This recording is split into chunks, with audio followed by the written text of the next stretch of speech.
ಬ್ರಹ್ಮದೇವರು. ಹಾಗಾಗಿ ಎಲ್ಲ ದೇವರ ಅನುಗ್ರಹ ಆಗುವಂತಹ ಒಂದು ಕೇಂದ್ರ ಸ್ಥಾನ ಇದು ಮದ್ದೂರಿನಲ್ಲಿ. ಮತ್ತು ಬಹಳ ಒಂದು ಆತ್ಮೀಯತೆಯಿಂದ ವೈಭವದಿಂದ ಕೆಲಸಕಾರವನ್ನು ಮಾಡಿದ್ದೀರಿ. ದೇವರು ಎಲ್ಲರಿಗೂ ವಿಶೇಷ ಅನುಗ್ರಹವನ್ನು ಮಾಡಲಿ.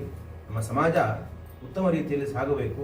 ನಮ್ಮ ಸನಾತನ ಪರಂಪರೆಯನ್ನು, ಧರ್ಮವನ್ನು ಉಳಿಸುವಂತಹ ಮನೋಭಾವವನ್ನು ನಾವೆಲ್ಲ ಬೆಳೆಸಿಕೊಂಡು ಹೋಗಬೇಕು. ನಮ್ಮ ಮುಂದಿನ ಪ್ರಜೆಗಳಿಗೆ ಇದನ್ನೆಲ್ಲ ನಾವೆಲ್ಲ ಬೋಧಿಸಬೇಕು. ದೇವಸ್ಥಾನಗಳಿಗೆ ಪ್ರತಿನಿತ್ಯ ಬರುವಂತ ಆಗಬೇಕು. ಪ್ರತಿನಿತ್ಯ ಬರಲಿಕ್ಕಾಗದಿದ್ದರೂ ಕೂಡ ವಾರಕ್ಕೊಂದು ದಿವಸ ಆದರೂ ದೇವರ ದರ್ಶನವನ್ನು ಮಾಡಿ ದೇವರ ಸನ್ನಿಧಾನದಲ್ಲಿ ಒಂದು 5 ನಿಮಿಷ ಆದರೂ ಕುಳಿತುಕೊಂಡು ಹೋಗುವಂತಹ ಮನೋಭಾವವನ್ನು ನಮ್ಮ ಮುಂದಿನ ಜನಾಂಗಕ್ಕೆ ನಾವು ತಿಳಿಸುವಂತಾಗಬೇಕು. ಆವಾಗ ಮಾತ್ರ ನಮ್ಮ ಸನಾತನ ಪರಂಪರೆ ಉಳಿಲಿಕ್ಕೆ ಸಾಧ್ಯ. ಅದನ್ನೆಲ್ಲ ನಡೆಸುವಂತಾಗಲಿ ಅಂತ ನಾವು ದೇವರಿಗೆ ಪ್ರಾರ್ಥನೆ ಮಾಡೋಣ.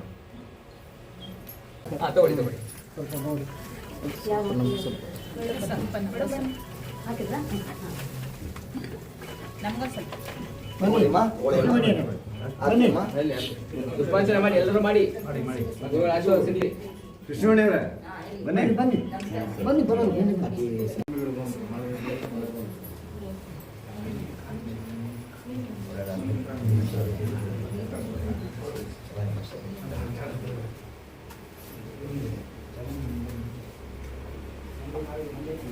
ಕಟ್ಟೆ ಕೊಡಿ.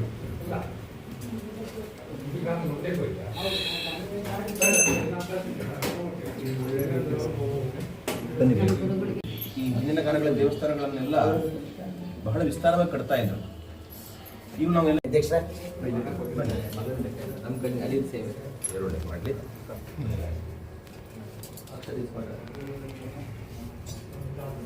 ಪೂಜೆ ಇಷ್ಟೇ ಕೆಲಸ ಅಲ್ಲ, ಸಮಾಜಮುಖಿಯಾಗಿದ್ದಾಗ ಮಾತ್ರ ದೇವಸ್ಥಾನಕ್ಕೆ ಒಂದು ಸಾರ್ಥಕ್ಯ ಬರ್ತದೆ. ಈ ದೃಷ್ಟಿಯಿಂದಲೇ ಪ್ರಾಚೀನರು ದೇವಸ್ಥಾನ ನಿರ್ಮಾಣವನ್ನು ಮಾಡಿದ್ದು.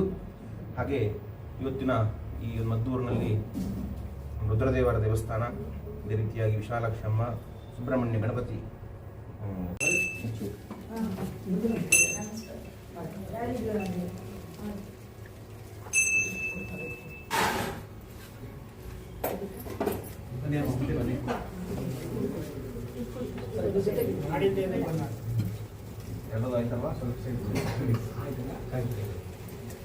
ವಿಗ್ರಹವನ್ನು ಮಾಡಿ ದೇವರ ಪುಟ್ಟ ವಿಗ್ರಹವನ್ನು ನೀವು ಪ್ರತಿಷ್ಠಾಪನೆ ಮಾಡ್ತೀರಿ. ಇಷ್ಟಿದ್ದು ಕೂಡ ಇಷ್ಟಿದ್ದು ಅಂಗಳ, ರಸಬೀದಿ ಇಷ್ಟಲ್ಲಿ ಯಾಕೆ ಬೇಕು ಅಂತ ಕೇಳಿದರೆ, ಈ ಊರಿಗೆ ಏನಾದರೂ ಆಪತ್ತು ಬಂತು ಅಂತಾದ್ರೆ, ನೆರೆ ಬಂತು ಅಂತಾದ್ರೆ, ಬರಗಾಲ ಬಂತು ಅಂತಾದ್ರೆ ಜನಗಳಿಗೆ ಆಶ್ರಯ ಕೊಡುವುದು ದೇವಸ್ಥಾನವೇ. ಈ ದೃಷ್ಟಿಯಿಂದ ಒಂದು ಮುಂದಾಲೋಚನೆ ಇಟ್ಟುಕೊಂಡು ಹಿಂದಿನ ಕಾಲದಲ್ಲಿ ರಾಜ ಮಹಾರಾಜರೆಲ್ಲ ದೇವಸ್ಥಾನ ಮಾಡಿ. ಈ ಹಿಂದೆ ಎಲ್ಲ ಸಮುದ್ರಗಳಲ್ಲಿ ಬೋಟ್ಗಳಲ್ಲೆಲ್ಲ ಹಡಗುಗಳು ಹೋಗ್ತಾ ಇರಬೇಕಾದ್ರೆ ಈ ಹಿಂದಿನ ಕಾಲದ ದೀಪಸ್ತಂಭ ಅಂತ ಇರ್ತಾ ಇತ್ತು. ಅಂದರೆ ಸಮುದ್ರ ದಾರಿಯಲ್ಲಿ ಹೋಗುವಂತಹ ನಾವಿಕರಿಗೆ ಆ ಒಂದು ದೀಪಸ್ತಂಭ ನಮ್ಮ ಮಾರ್ಗದರ್ಶನ ಮಾಡ್ತಾ ಇತ್ತು. ಈ ಬೋಟ್ ಯಾವ ದಿಕ್ಕಲ್ಲಿ ಹೋಗಬೇಕು ಅಂತ ಸಮುದ್ರದಲ್ಲಿ ಸಾಗುವವರಿಗೆ ಮಾರ್ಗದರ್ಶಕವಾಗಿ ಈ ಹಿಂದಿನ ಕಾಲದ ದೀಪಸ್ತಂಭವನ್ನು ಇಡ್ತಾ ಇದ್ದಾರೆ. ಈಗಿನ ಕಾಲದಲ್ಲಿ ಯೋಪಾಂ ಪುಷ್ಪಂ ವೇದ ಪುಷ್ಪವಾನ್ ಪ್ರಜಾವಾನ್ ಪಶುಮಾನ್ ಭವತಿ. ಈ ಕಡೆ ಬಂದ್ಬಿಡಿ, ಬನ್ನಿ. ಒಬ್ಬರು ಹಾಕಿ ಕಡೆ ಬಂದ್ಬಿಡಿ.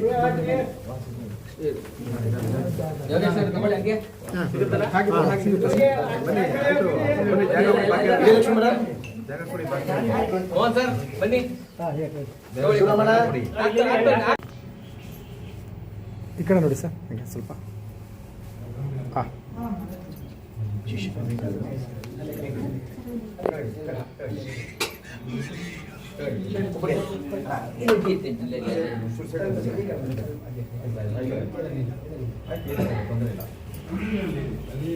ವಿಜಯಲಕ್ಷ್ಮಿ ಮೇಡಮ್ ಬನ್ನಿ.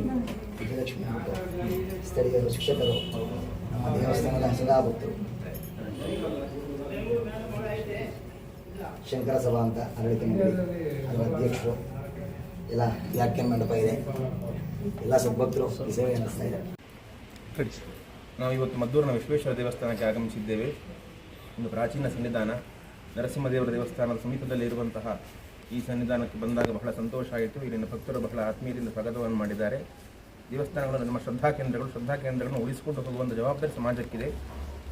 ಈ ದೃಷ್ಟಿಯಿಂದ ಈ ದೇವಸ್ಥಾನ ಇನ್ನಷ್ಟು ಅಭಿವೃದ್ಧಿಯಾಗಿ ಬಂದಂಥ ಎಲ್ಲ ಭಕ್ತರಿಗೂ ಕೂಡ ವಿಶ್ವೇಶ್ವರ ದೇವರ ಅನುಗ್ರಹವನ್ನು ಮಾಡಲಿ ಅಂತ ನಾವು ದೇವರಿಗೆ ಪ್ರಾರ್ಥನೆ ಮಾಡಿದ್ದೇವೆ. ಮಾರ್ಗದರ್ಶನ ಮಾಡ್ತಾ ಇರೋದು. ಅದೇ ರೀತಿಯಾಗಿ ಸಮಾಜದಲ್ಲಿ ಇರುವಂತಹ ದೇವಸ್ಥಾನಗಳು ಈ ಎಲ್ಲ ವ್ಯಕ್ತಿಗಳಿಗೆ, ಜನಗಳಿಗೆ ಎಲ್ಲ ಮಾರ್ಗದರ್ಶಕವಾಗಿರ್ತದೆ.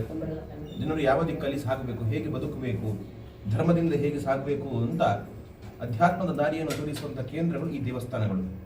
ಇದು ದೇವಸ್ಥಾನಗಳು ಕೇವಲ ಭಕ್ತಿಯ ಕೇಂದ್ರವಲ್ಲ, ಸಂಸ್ಕಾರ ಕೇಂದ್ರಗಳು ಆಗಿತ್ತು. ನಮ್ಮ ಜನಗಳಿಗೆ ಆಶ್ರಯ ತಾಣವೂ ಆಗಿತ್ತು.